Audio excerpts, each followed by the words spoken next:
Hello विद्यार्थी मित्रो, paper number 7चं आपलं चर्चा चालू आहे. काल आपण राजकीय सिद्धांताचं स्वरूप व्याप्ती पाहिलेले आहे. आज आपण राजकीय तत्वज्ञान, पॉलिटिकल फिलॉसॉफी आणि राजकीय सिद्धांत, पॉलिटिकल थिअरी या दोन गोष्टीबद्दल चर्चा करणार आहोत. राजकीय तत्वज्ञान आणि राजकीय सिद्धांत या दोन ज्या संकल्पना आहेत ह्या एकमेकांना पूरक आहेत, एकमेकाशी संलग्न आहेत, किंबहुना एकाच नाण्याच्या त्या दोन बाजू आहेत. त्यांना एकमेकापासून आपल्याला अलग करता येत नाही. राजकीय तत्वज्ञानाचं व्यावहारिक स्वरूप म्हणजेच खरं तर राजकीय सिद्धांत असं आपल्याला म्हणता येईल.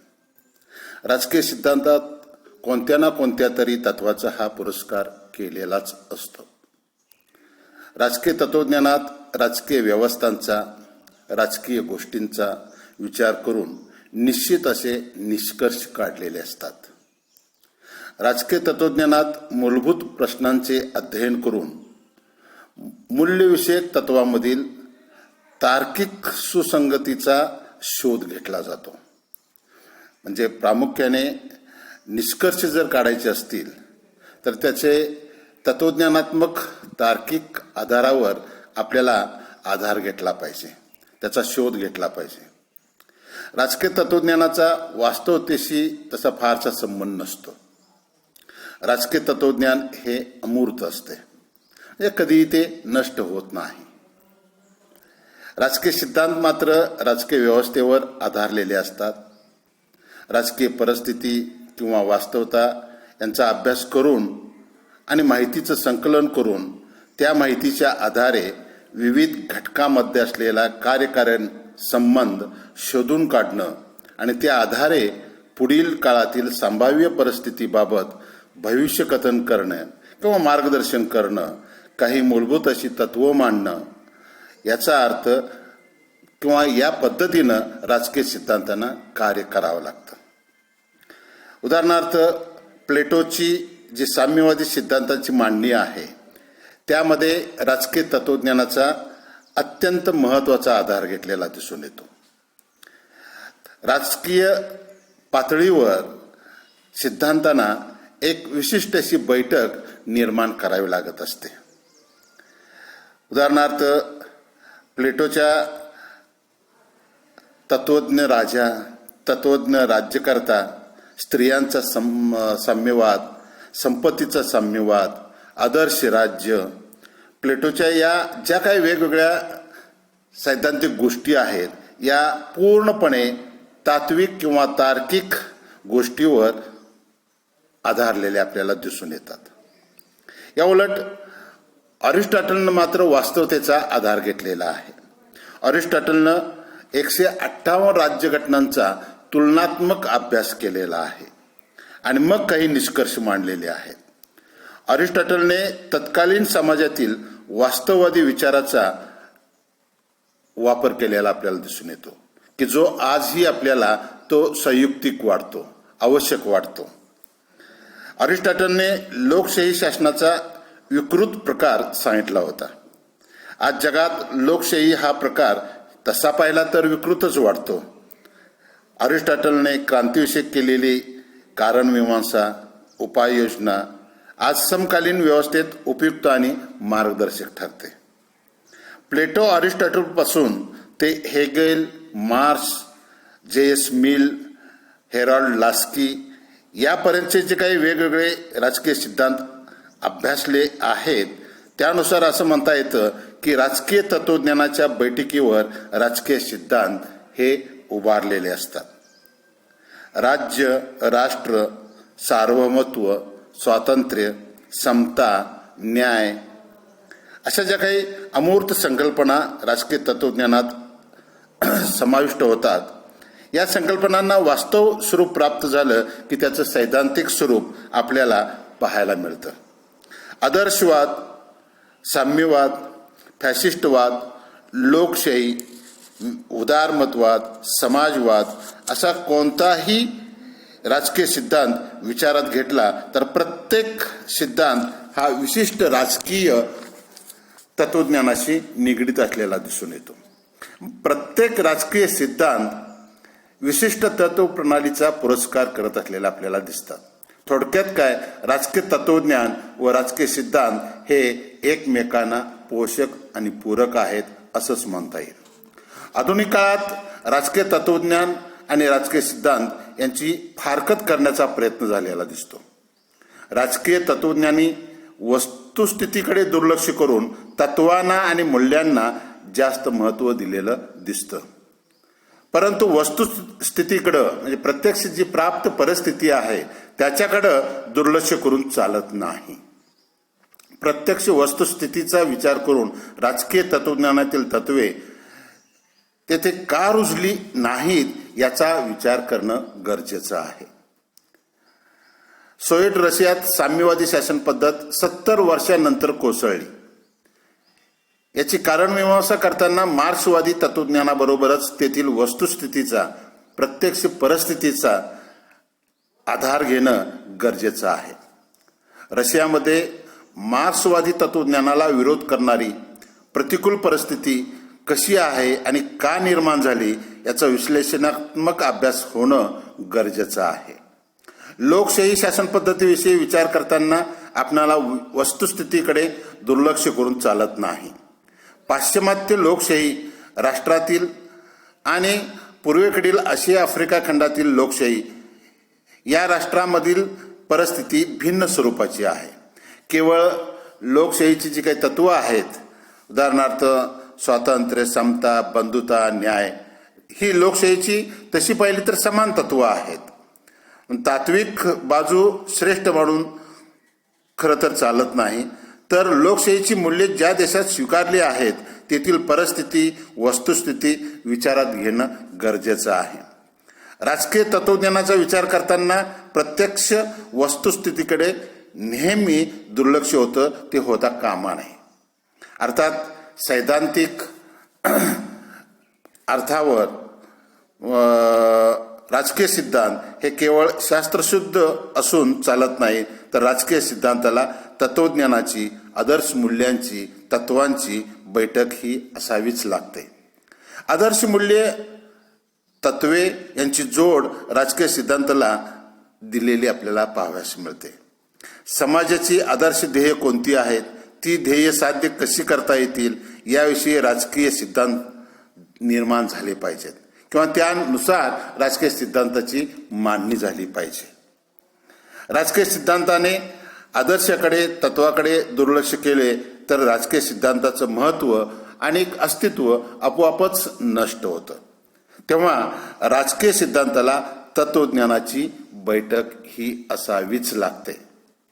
एकंदरीत राजकीय तत्वज्ञान आणि राजकीय सिद्धांत या गोष्टी एकमेकांना पूरक आहेत. राजकीय तत्वज्ञान हे नेहमी राजकीय सिद्धांताची पार्श्वभूमी तयार करीत असते आणि या पार्श्वभूमीवरच राजकीय सिद्धांत हे उदयास येत असतात. राजकीय तत्वज्ञानावर आधारलेले राजकीय सिद्धांत राजकीय व्यवस्थांनी परिस्थितीनुसार योग्य मार्गाने स्वीकारले तरच राजकीय व्यवस्था स्थिर आणि यशस्वी होते. राज्यकर्त्यांनी राजकीय सिद्धांताचा स्वीकार अयोग्य मार्गाने जर केला तर त्या राजकीय सिद्धांतातील तत्वे ही नेहमी निरुपयोगी ठरत असतात. लोकशाही शासन पद्धतीत स्वातंत्र्य, समता, बंधुता, न्याय ही तत्वे रुजली तर ती शासन पद्धत दीर्घकाळ टिकून राहू शकते. उदाहरणार्थ इंग्लंडला लोकशाहीची जननी म्हटलं जातं.